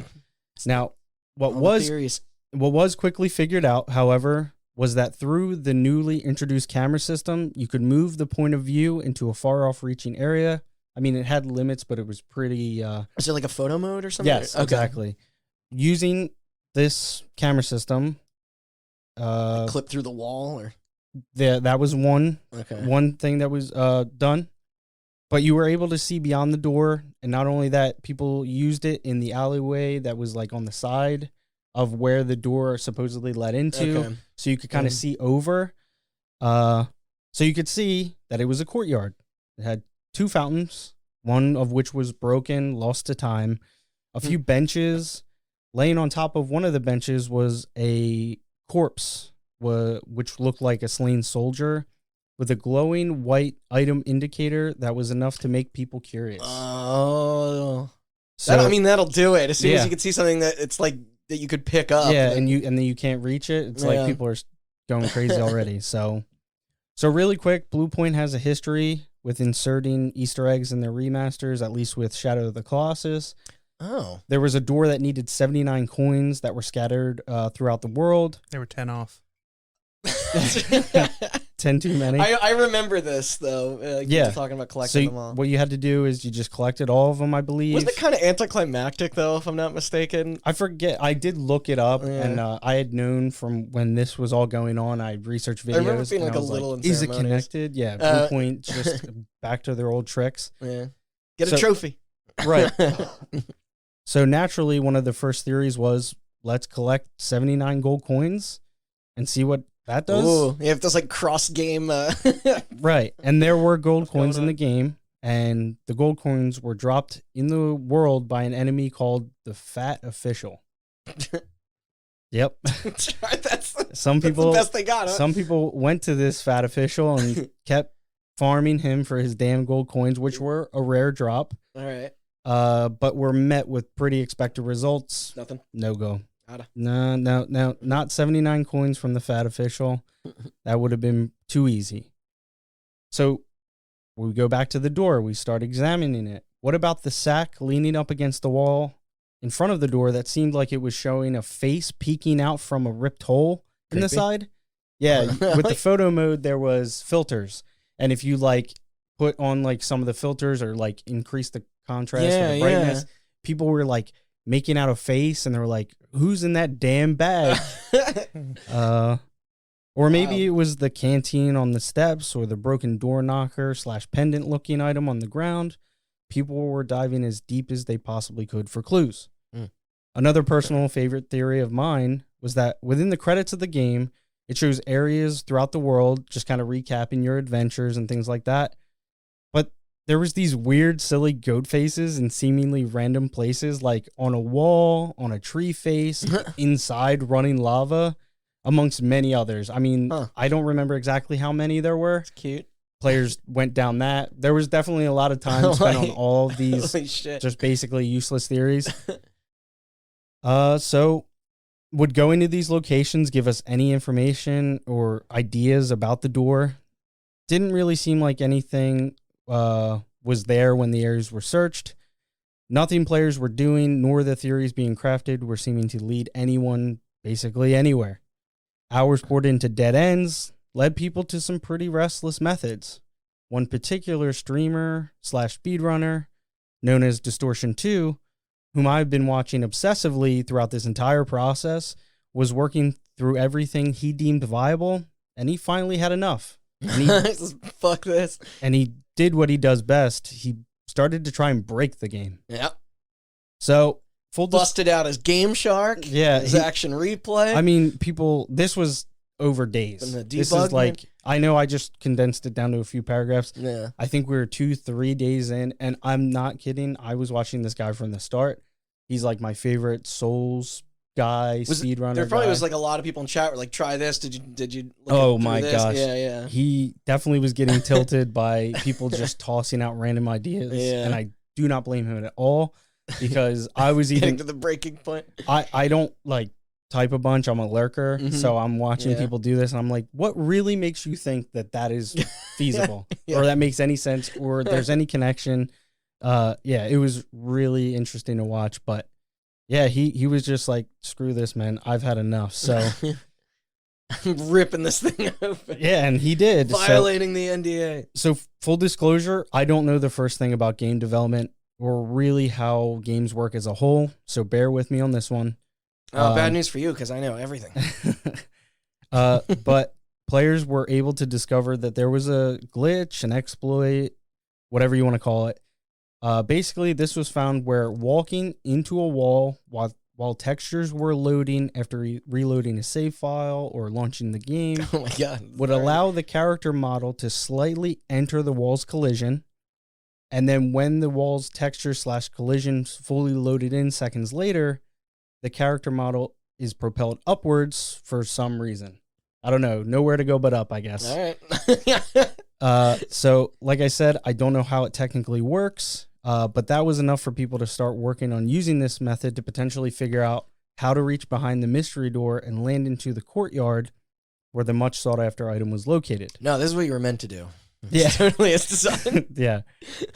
So after hours of attempts and some pretty creative work, I mean, I have to say, it was mind-boggling watching this guy bend and break and twist this game to his will. He had a goal in mind, and It's coming apart. the amount of like save quitting, reloading, finding the right angle, the right pixel to put his character model to get it pushed up into like some far-reaching area. That's tough to do in modern games too. Like I always associate that type of like, you know, like brute force with your pre 360 and PS3 era. Like, I think it's just as easy to do shit like that now. you think so? Games are made on a very tight timelines. They don't really test for everything. Well, Yeah, it's funny. I guess it's impossible. I definitely thought the same thing, but when these guys get their hands on these games, I'm speaking solely about the Souls community, pretty much any gaming community, like Metroid Dread is under an hour and a half in speedruns, and you're That skipping. didn't take long. Yeah, you're skipping portions Yeah, of it I and watched, things like that. what was it, like a 20-minute speed run of Deathloop? Oh, really? Oh, yeah, What? yeah. So pretty funny. Distortion, when that I game thought that came game out, was still he- structured in a way he to ran gate, that like- game briefly. It is. Gotcha. But you Like a can sequence. Sequence breaking. Yeah. So the and- funny thing about Deathloop, is that it is technically one of those games where it's like, you know what you're doing, you can do it all first try, because it's like a loop, Mm-hmm. but the first loop is all tutorialized, Yeah, and it is yeah, very yeah. heavily gated. No, Yeah. they just like clip through a wall and go to a different area and skip half the tutorial. All right, well then I rescind what I said. Yeah. I guess this is more my personal, like, you know, childhood with fucking around with PS1 and N64 games, and then like, GameCube and PS2 I think games it's and harder. stuff. I think it's harder to, like Sean was saying. I think now it's harder to figure out. Oh, Like but if you in the know, N64 days, it just kind of happened naturally. But if you Yeah. know, like if you're a speedrunner and you know how to tear these games apart at the seams, then, yeah. you can really do it now. I mean, games are also more complicated than they've ever been. So Doom there's Eternal. more moving pieces. Doom Eternal is another one. Oh, I've seen videos of that. People will like slingshot themselves through like The entire map. yeah. Yeah. And it's always funny too, because speedrunners are like, I don't know why it works. It just works, Yeah. and I get it half the time. How the Shout fuck out- do you shout out discover to, that the first time? Shout out to IGN. They have a phenomenal series called Dev React. Oh yeah, I've Where seen they some of just those. they show the devs of a game a speedrun, because the speedrunner, Because they don't even know. They're like, like oh. Sean said, the speedrunner's just like, I don't know why it works, and then the dev is just like, I know exactly why that works. Oh, and then really? They explain it. Yeah. I guess it's like they didn't know that it was found. Yeah. Yeah, I was going through, I think the one I watched in like recent memory to completion was the Control one, and they were like, wow, they really took advantage of that. And Yeah. we went back and cleaned that up, and Oh, yeah, man. it's like, The Deathloop one was interesting because they had internal speedruns. oh, really? Huh. The playtesters. I wanted to would watch that one, yeah. The So playtesters if would they speed knew run the how to- games, and they found some of these exploits and like purposefully left them in. Right. And That's then cool. in the Doom Eternal Who one, comes out on top though? The community or the in the Doom Eternal one, there was like the crew? one of the guys who worked on Doom Eternal was just like, all right, so here's a question I genuinely want to know. So we're watching this now, and he's like, I could go back to the office, and in a couple of weeks, I could have Patch all this. these bugs fixed. Would the speedrunning community want me to fix them so that there's more challenges for them to try to break? Or do they want me to leave them in so that their speedruns stay relevant? Huh? Wow, I don't know I don't how know to. I don't know what answer he Yeah. got. But yeah. I will say That's a this tough from my experience in watching spot to be in. GDQs and things like that. Mhm. They very much fear patches Yeah. because patches typically take out broken things, Yeah, and a lot that factors into routing and breaking a game is the broken things. With old physical, like with cartridges and like or discs before they had to like press new ones for a different version, you'll frequently see it like HDQ and stuff. It'll be like version 1.1 or something of Mario 64. Or... Yeah, so with Distortion 2, going to some pretty, extreme means to try and get in. He was making his way up the top of a building to the roof that lied directly beside and above the courtyard, so he had a good trajectory to jump off and land in, right inside there. And like I said before, I can't overstate how floored I was by this. I in real time was watching this guy through sheer willpower and with the help of this pretty useful glitch. He made it within jumping strike distance of the courtyard, and he jumped. Now, I mean, it's entrancing with the mystery at the center. Right, right. Yeah, because it's a simple concept. What's on the other side of the door? Exactly. Like, it's like if you're a kid, that's like intriguing. So he jumped. Now I know what you're thinking, all right? This guy just skirted the entire thrill of the hunt and just exploited his way past this beautifully crafted secret developed by Blue Point Games, right? Well, not exactly. Distortion 2's character landed... What's in Al Capone's vault? Tell me. Landed in thin air. That's right. Blue Point Games took every precaution necessary to protect their secret from the unthinkable, what the fuck? but the not unachievable out-of-bounds attempt. These developers... It's an extra layer. Fuck you. Right.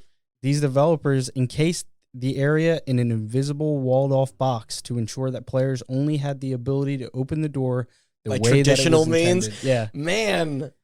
Now, if that is some like if it weren't foresight, if it weren't for the foresight on Blue Point's part to expect something like this from the Souls community, I mean, these guys kind of had a reputation, right? Sure. That's exactly where our story would have ended. Damn, that's like the definition of knowing your audience. Right. So this attempt was unsuccessful, so back to the drawing board, but this time they really had to figure it out. A little side note here, I can't remember if it was before or after his out-of-bounds attempt. It was a slurry of, and days started mixing together. It's all blur. But Blue Point's official... Try collecting 89 coins. Blue Point's official Twitter account posted a picture from inside the courtyard area, behind the door, on an image... Oh, they're in on it. Right. And it was an image on what looked like a postcard that said, "Wish you were here," in quotes. And they tagged a bunch of streamers that were playing the game. Oh, boy. That's fucking great. Yeah, I love that shit. Like, yeah. Hats off to these guys for live tweeting and taunting members of the community. They had to have been watching, and I love that kind of engagement from developers. Yeah. So moving on. As I stated, I'm not a wealth of knowledge when it comes to this game's mechanics, systems, but I'm going to try my best. Okay. So in the game, there's a statue that you can go up to, and you can enter what is called fractured mode, which basically inverts the world horizontally and also takes into account another game mechanic, which is called world tendencies. Was that in the original? Yes. Oh. World tendencies are basically like good and bad karma. Is it like a second game underneath, like Symphony of the Night style? And just kind of. It's like, it's definitely in that mindset. All right. Because it's not an inverted castle. Yeah. But it's a horizontal flip. But you wouldn't do that unless you've already played through, like... I mean, I think you can access it in the base, like in the, just like from New Game. So... I know if it's just like extending the tail onto like what there is to see. And no, they literally have a way for you to flip the world and then add in like another aspect, which I think is really, really cool. Again, it just speaks to the level of development from, because again, this was in the original game, so it's from Soft. I'm pretty sure that where all this was already implemented and everything like that. So, now world tendencies are like I said, good and bad karma. Areas can either have pure white or pure black tendency with other variations in between. It's kind of like a scale, right? So I think it's neutral, and then it's like slightly black, and then kind of some more black, and then it's pure black, and then it's the reverse way for white. That's dense. There's a lot of options then. Yeah, it's like a karma system for what you do in the world. Like, if you beat a boss, it's a... Oh, it'll go right. one way or if another you on the spectrum. Die or whatever, black. If you kill an invader, white. So you have like visual representation of where you are in there? It shows under, I think in the game, it shows under the archstone, kind of like, it's like a color wheel. So it's like, okay. If it's slightly more white and then a kind of a little bit more white and then it's like white. Does it determine like ending or like change anything narratively, or is it just more for? I don't know how much further it goes beyond how it applies to the story, to be completely honest. Okay. Again, it might not at all. It might just be right. for like just your own. Right. Yeah. I mean, it has a purpose. Outside of that, I think. I mean, it's cool. That means it's counting, like it's cataloging all of your actions. Yeah, which I think is really cool. So it's like I said, a karma system, which other games have, but it's kind of unique in this sense because you know how it ties into the game. But since I'm not the most knowledgeable about the mechanics, if you are interested, you can read up about it on the game's wiki. It goes into an in-depth thing. But this is microtransactions. Like as long as War and Peace. Listen, yeah, I don't have enough time to go over how a Dark Souls or Demon Souls or any Souls game works, quote unquote. But all you need to know. I'm sure you know much more than I ever could. Sure. But all that you need to know is that when in these pure world tendencies in certain areas, an item can be found. A Reddit user posted a video of him finding an item crudely hidden under some breakable boxes in the environment in fractured mode with pure white tendency. The item they found was a ceramic coin. Just one. Yeah. 78 more to go. Can you fucking imagine if that was like... So let me give you a little... A coin made of ceramic is also just a... I'll give you it's the... a coaster. I'll give you the description. You just drop it. And... I'll give you the description, okay? Ceramic coin, a cheap coin of dried clay, crushed to recover a tiny amount of HP. And then there's flavor text.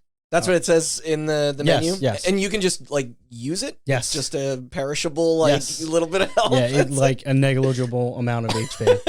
And then underneath is flavor text. It says, extremely brittle and fragile. The glimmer has faded, much like the value. So, with the discovery of this item... Was there a middle finger carved onto it? Not quite. It looked pretty crudely created.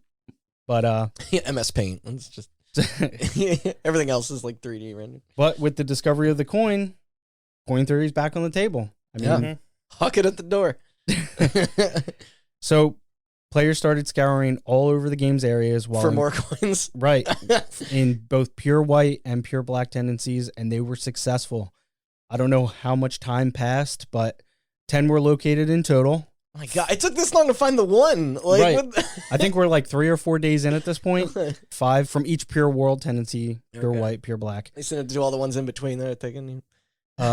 These were hidden under breakable environmental items, tables, boxes, barrels, shelves, anything that you could roll your body into and destroy. Yeah, fat roll. But players had 10 coins now, so what next?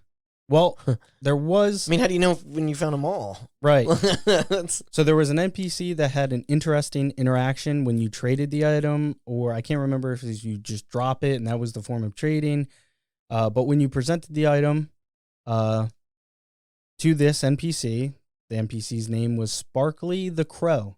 Literally a gigantic crow that talked. I thought that character was also in Dark Souls. Maybe I'm flipping. Just because I've seen a lot of... I don't know if Sparkly there's another crow return, but there is another gigantic bird that picks you up when you crawl up into an egg in the original Dark Souls. Yeah. And you know what? I just thought, what if you accidentally used it? I mean, I guess you'd just reload a save, but I was just like, if you go through the menu, you're like, oh, fuck. So when presented with the item, she would say, quote, Sparkly, happy, end quote. But then she would drop this. But then she would drop the item back on the ground for you to pick up. Now players had hit another seemingly dead end, which led them to attempt to dupe the item. Oh yeah, by the way, at this point players discovered a duping glitch. Yep. Hey, we'll get to 89 coins real fast now. Right. And that wasn't patched out. No, it may have been patched out later, Okay, but but not at this time. It was implemented in a different way. There was those gold It's coins. like rare candy in Pokemon. I forget exactly how it worked. I am stretching back a year in memory, and I don't have the best one. But there was an exploit that players are using to make their luck become like a random numerical number that went up into like the millions. And then that factored in. Yeah, it was like the duping glitch paired with some item and then duping it and then spending them all. And then it made your luck go up like exponentially. It was that, again, they just reappropriated it here. They were like, we've already duped that one coin. Let's see what we can do with this one. But they don't even know how many they need or if they need more. So you're throwing shit at a fan and hoping something, you know. But the crow's dialogue, that was triggered specifically by having... Right, with that item. Yeah. Right.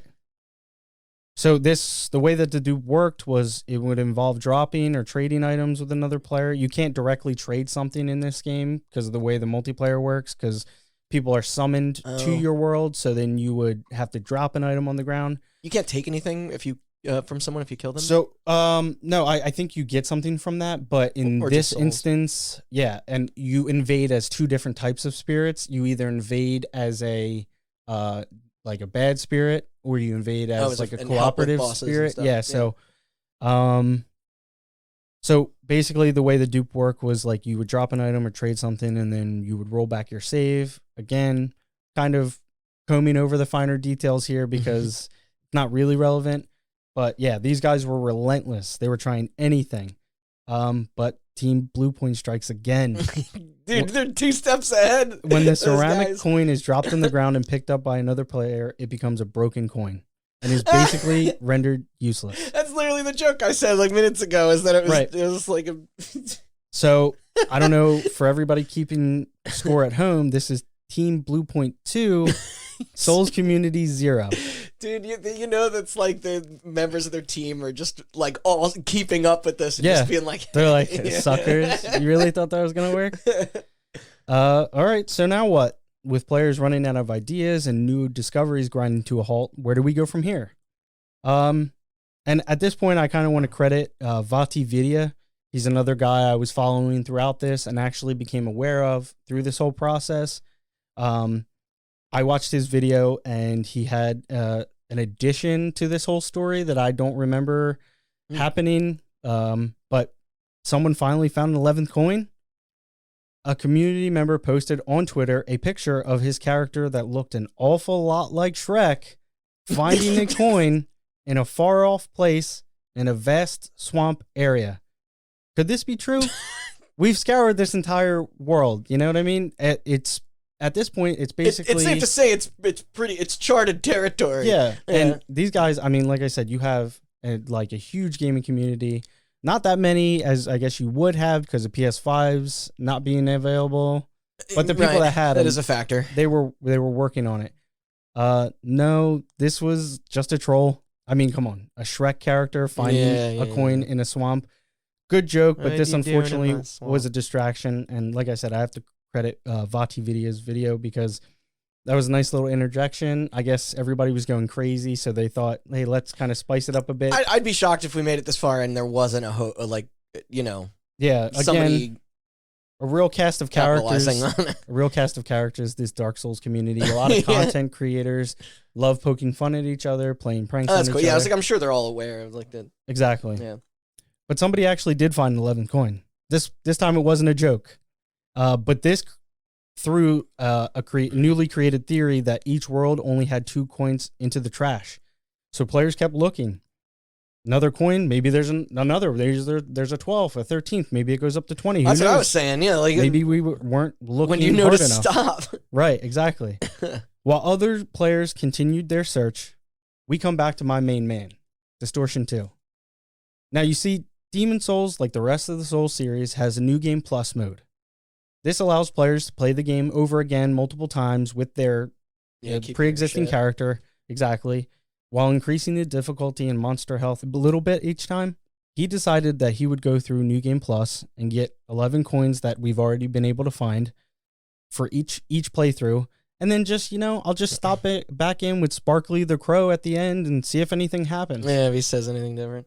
Guess what? This method worked. Real? I mean, him saying happy is kind of being like, you're on the right path. Yeah, I mean, no other NPC had an interaction with the coin like this. Yeah, I'm sure they tried everybody. Again, the coin was found in such an obscure area. Like, you had to be in fractured mode. You had to be in pure white or pure black tendencies. That's the only place where these coins showed up.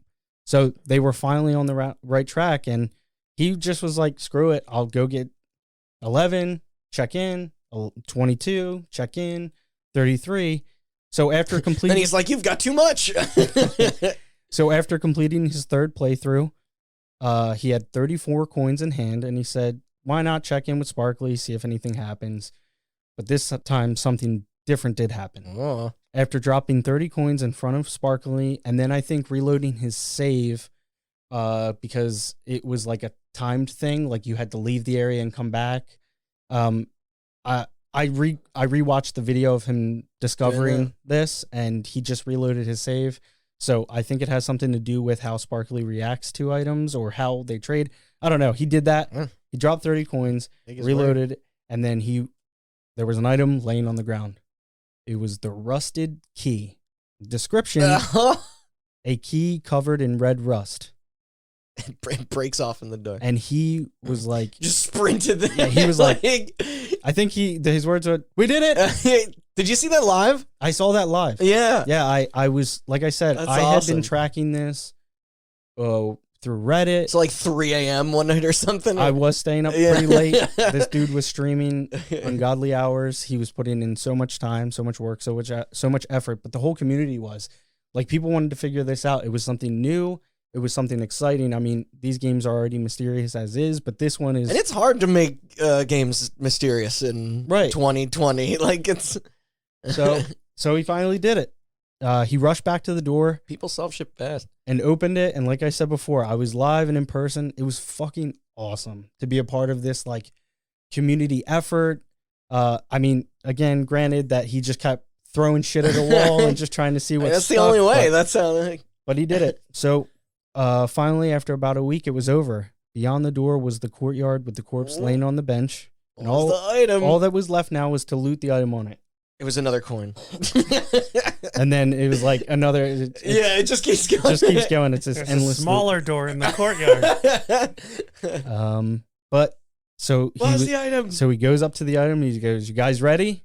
He presses the correct button, and in attempting to do so, the game prompted him and claimed that the item was too heavy. The encumbrance. Yes, he had too much crap in his inventory, and he would have to free up some space in order to pick it up. Fucking video games, dude. That's Yeah, this momentous occasion, this cool community thing. That's the part that you leave out in the history books. He's like, oh shit, guys, I gotta like empty some stuff. I don't even know how heavy this thing is. So it's his whole inventory. Again, I think he was on his 8th playthrough of the game. It was a neutron star in there. I think I remember him being in the pause menu and seeing like, times or like new game, right? Runs. It's like 8. And I'm like, God. Damn, this dude was chugging on one file. And again, like I said before, the game gets harder each time, but he was an expert, I knew he knew what he was doing. This dude, took advantage of this game. He probably is familiar with the original too, so he's had like 10 years. I'm pretty sure he's speedrun every single one. Okay. At some capacity. So, but the item was not just one item; it was actually 4 items, and it was called the Penetrator's armor set, based on one of the bosses in the game, simply called Penetrator. Get it? Penetrator door. He penetrated the door. Mm-hmm. No, that's not where my mind went when you said Penetrator. I was like, it was like the dildo bat from Saints Row 3. It was like that's a real crossover. So really quick, the armor description reads, quote, "Reward for surpassing impossible odds," end quote. Cool. Does it make you just like invulnerable or something? No, it had some more more game related descriptors on it. Like, I think you fare better against slashing attacks or something like that. What did it look like aesthetically? Was it? So it looked like the boss. It was actually the boss's armor set just shrunk down to be like a little pipsqueak, demon soul slayer that you are. But it was a sick ass set. And imagine like that feeling of like you're the only person in the world that has this. Well, like, get the game until in. everybody else Well, of gets course, he's broadcasting it for Right. to, yeah, it's collaborative, but I just more mean like in that moment. yeah. Like it's In the video No one too, else I has think his worn this yet. girlfriend walked in while he was like putting the armor set on, yeah. and he's like, "I did it." She was like, "What?" You opened it. It was pretty cool. He's like covered in beer, and this dude, or covered in a beer, and This it just dude- has like coffee cans of Monster Energy. This all dude was racking up serious hours, and he was streaming all of it. You know what I mean? So this was a week later. Like, this dude had to be absolutely exhausted amongst the Yeah. other content creators, Twitch streamers, his community bags under members. his ready. Yeah, to everybody sleep. wanted to be the first one, Yeah. and I started with like watching this guy. This is archived, right? For like you can Yeah, watch it's on. it on YouTube. It's on his Twitch, in his VODs. It's posted on his YouTube. Yeah, Cool. Yeah. I'll So with have to that, check it out. and with that, I'm fairly certain that Distortion 2 was the first person to open the secret door in Demon Souls. Pretty cool stuff. I mean, I love that it's documented. Like I wonder if there's anything left to unearth in that, because that's I was doing a bit of research and just kind of getting It's a hell of a reacquainted. Like I said, I had adventure. like a not so detailed memory of the encounter and things like that. And there's a bunch of stuff, like I said, that I didn't quite go over through because it's just too far out there and kind of not really, plays to the story. You can imagine the theories that people were, presenting, saying like links to the like Game of Thrones and stuff like that. I remember some weird ones and things like that. But yeah, so after finishing and doing a bit of research for the script, I believe there are actually 13 possible coins that you can get in one playthrough throughout the world. But you're still intended to do this like multiple runs. Like, So, yes, this means that as you would need to designed. complete the game entirely on New Game Plus mode. So you have to beat the game twice and get every coin once through one playthrough and then again through another playthrough. at least it's not 8, but Right. it's still. I was definitely inspired to do so for myself.